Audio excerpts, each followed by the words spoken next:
When my friend was about maybe 16 years old, back in 2016, my friend's name was Alex, and he was going trick or treating with his friend Dustin and the other James. Dustin, James, and Alex all agreed that they would go trick or treating as soon as they see the younger kids go out. Mainly, they would like to do that so they can go get a lot more candy, as they wanted to get the most candy and make a contest to see who can get the most candy. This was actually quite an interesting year, as it was happened after school when the boys decided to go trick-or-treating when the kids were going out, the younger ones. Alex's parents had to work late, but they said that Alex could have friends over as long as he knows the rules like don't go outside, side after dark, dark after with the exception of trick-or-treating, no prank calling, no breaking anything in the house, and etc. So they knew better than that, so they were both doing they were all doing their usual thing. But when it came to Halloween, the boys were eager to start trick-or-treating. As soon as they saw the younger kids go out, Alex was going up as a vampire, Dustin was going out as a cowboy, and James was a skeleton. So all the boys were going to walk down the hall for trick-or-treating. Trick-or-treating was the best part because Alex wanted to get a lot of candy. So while they were getting some candy, they saw a nearby park and decided to cut through it so they can go to another neighbor's house, or at least the other street to get more candy. As they crossed the park, they could see that somebody was right there, and of course, it wasn't really pretty for some reason. The park had a man sitting on the bench, and he was just looking at his phone or something. Or at least that's what the boys thought. It was starting to get creepy, so they were they were just a little skeptical about this man, but they decided to try to walk away from him. But as they were trying to walk away, the man looked up and noticed the boys and walked over to them. He said, "Oh, hello there. I lost my dog. Can you help me look for him?" The boys ended up looking around, but seeing as no one was around, they weren't sure why this guy was asking them for help. This was honestly very scary, but especially when it comes to meeting this strange guy. This guy looked like he was in his 50s, and he looked like he's been homeless. This was starting to get very creepy, so the boys had to try to find a way to get out of this situation, as this guy had a potential of hurting someone or something like that. But, of course, Alex said, "Okay, we can help you." "Oh, great," the man replied. "Follow me. I will, I have a shortcut that we could take to find my dog. It's where I saw him last." The boys followed the guy over to what seems to be the forest, and they found out it was like a private property area that was owned by the school that they were going to. As the man climbed over the fence, Alex and Dustin ended up having a very terrible feeling. I don't think we should," Dustin whispered to Alex, but the man looked over to see that the guys were not following him. "Hey, are you okay?" the man asked.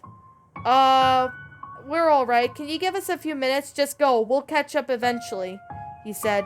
The man nodded and he walked away. As soon as he was out of sight, Alex and his friends ended up running all the way back to Alex's house with their candy bags. As soon as they got home, they ended up locking the door and they ended up just doing their usual thing. But they never told their parents about what happened on Halloween night. They still don't know if this man is still out there, as ever since they went back to the park, they've never saw him again. But the weirdest thing is that at night, why did this man ask Alex and his friends to help him look for his dog? But the weirdest thing is that there was nobody in that private property area, as it had been closed off by the school as due to students trying to vandalize the property. Eventually it was blocked off, but Alex and his friends had never saw that man again. But they never told anybody about this encounter, as they would have gotten into big trouble. Still to this day, though, they still wonder what was this guy planning if they had went in that private property area. that would remain a mystery, and they do not want to know what could have happened to them. So this happened about maybe when I was 13 years old, and this still creeps me out to this very day. My brother was about maybe 10 years old at the time, and I was 13, and my mom was taking us trick-or-treating all around our neighborhood. We went to up a few houses and a few streets, and we were usually doing our usual thing, going from door to door, having our bags out, and collecting as much candy as we possibly can. So, with that being said, I can't remember what my brother was, but I'm pretty sure that he was some sort of alligator, as mom bought an alligator costume for my brother. And I was a vampire from Twilight Saga. I think I was Bella, but I don't really remember. What happened one year was honestly something, but it's actually a short one, so I will try to keep this short the best of my abilities. As we were going from door to door, you occasionally would see some creeps staring at you while trick-or-treating, or at least some people staring at you from the door. One of the houses we went to was not far from our street. It was at the end of the street when we went over to this one house. Of course, it was decorated and ready for Halloween, and we couldn't honestly wait, but the house outside looked vacant. We didn't know if this was abandoned, but it looked abandoned due to the fact that nobody had been there for years. But why was there Halloween decorations if that was the case? That was the question we didn't really understand. So we decided to go up to the door and see if anyone was there. Prior when we got up there, I knocked on the door and my brother and I just stood there. My mom was waiting a couple distance away from a few houses as she was collecting some candy for a friend of ours who apparently had a teacher's son. Apparently he broke his arm or something like that. When the door opened, there was a creepy old man. He looked like he was in his 60s, but he tried to show it off as we said trick or treat. Oh, hey there. I got some candy. Hold on a second. The man walked back in the house, still having the door open, and my brother and I was confused. But, however, when the man got the candy, he said, "Oh, my candy's down in the basement. Would you two kids like to come down?" But that's before I can let my brother go. I noticed that there were like 2 or 3 men dressed in hoods, and they had their back to us. Luckily, they didn't seem to notice us, and I told my brother we should get out of here. So we darted down as fast as we could away from the abandoned house and told mom about the house. We immediately went back home, and that's when my mom called the police, and they investigated the vacant house. But surprisingly, they didn't find anyone there. The house had been vacant since 2 years ago. Surprisingly, I know, but we're not sure what those men were doing in the house and what was this old man planning to do with us. Chances are something was not good, but of course, my brother and I are glad we didn't go in that house. I don't know if what this man had planned to do with us, but I had a plan that it was probably not good.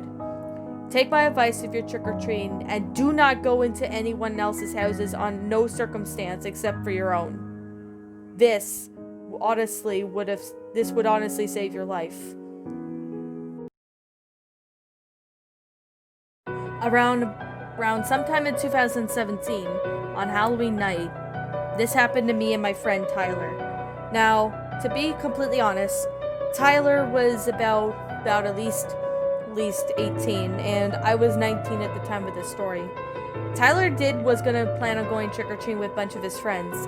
I know you guys would think maybe 19 and 18 were too old for trick-or-treating, but some teenagers like to get some more candy, at least to celebrate the last few years, before they decided to not trick-or-treat ever again until they have kids of their own, if they decide to. Tyler was gonna go trick-or-treating with a bunch of his friends, and one day at school, I was there dressed up as the Wicked Witch from The Wizard of Oz. Tyler was dressed up as the Flying Monkey. Of course, we decided to do this, even though Tyler is not my boyfriend at the time, and he never was. He was still a very good friend to me. He told me that his friends had other plans instead of going trick-or-treating. Either some of them were declining it because they were too old, or they had other Halloween plans for a party. So with that being said, I said to Tyler that I could go with them. So we decided to plan that night to go. After school on Halloween, my mom drove me down to Tyler's place where his sister, his oldest one, was handing out candy while his mom and his grandma were watching a movie. Me and Tyler decided to go when the kids were going out so we can get as much candy as we needed.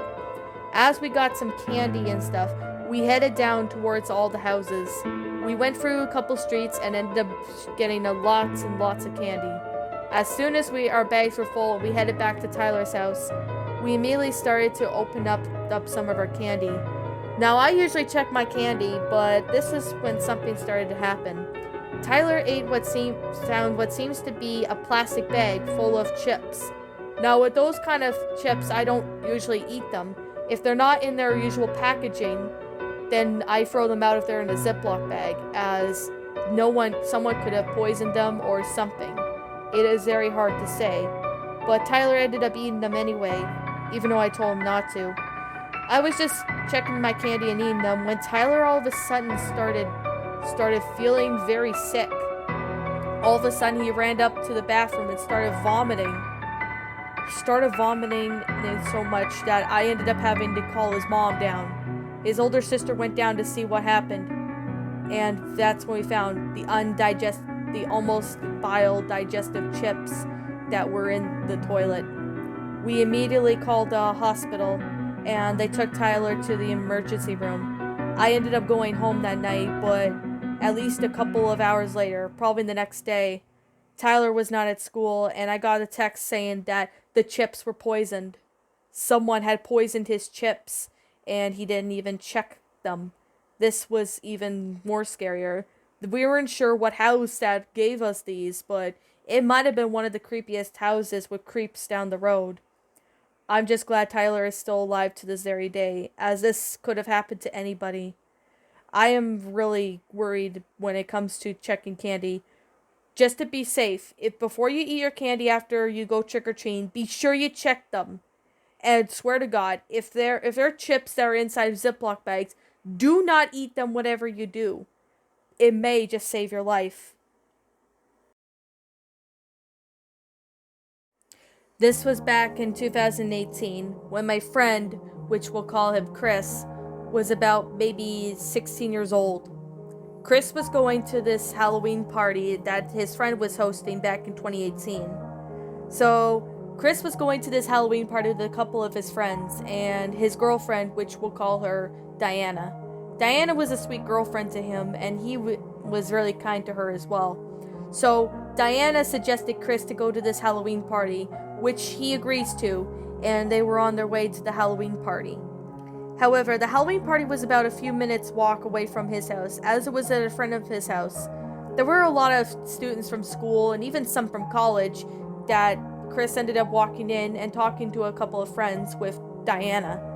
There were food being served, of course, and for that matter, there were some alcohol being served. Lots of teenagers were being silly, drinking like crazy until they were drunk, and etc. It was really something, as that's what most people tend to do when it comes to Halloween parties. Chris ended up drinking some beer. Yes, he was underage, but he didn't really care. He was drinking some shots of vodka, but all of a sudden he had to go to the bathroom. So he left his beer bottle or cup right on something. And a man Diana's never seen before put some powder or something inside the drink. It had been spiked. So when Chris came back, Deanna told him not to drink it as it's been spiked. And Chris thought, I don't know, Diana. He drank it anyway, and he just went on as normal even though Diana warned him. But a few minutes later, something really terrible happened. Chris was partying and being crazy nonstop until suddenly he started feeling woozy and passed out on the ground. As soon as he passed out, Deanna started screaming and everyone else looked to see Chris on the floor. He was knocked out. Of course, one of his friends, which we'll call her Rachel, called the cops, but of course they had to figure out who the man was.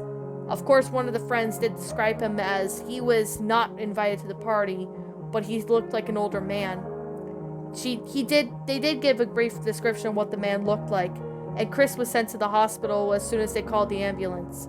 As Chris woke up in the hospital to see his parents and even his girlfriend, he asked what happened, and his mom told him something. His drink that had been spiked with some sort of drug that caused him to be black him. It caused him to be blackout. They weren't really sure on who did it, but Chris was honestly horrified.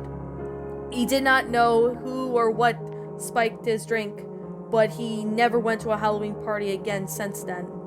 But he went over to a Halloween party back in 2019, and it was better because he had some supportive friends who told him not to drink it or leave any drink out unattended, as that stuff could happen. If you're going to be in a Halloween party, do not leave your drink out unattended, as people can spike your drinks with whatever stuff. It may just save your life, as it did to Chris. Luckily, Chris was able to get better shortly after that incident, but they never found who or what spiked his drink. They still are on the look for him, but police had no luck on finding this person. I don't know if this person is still out there, but I really do hope that this person who spiked Chris's drink got arrested and is getting the help that he so desperately needs.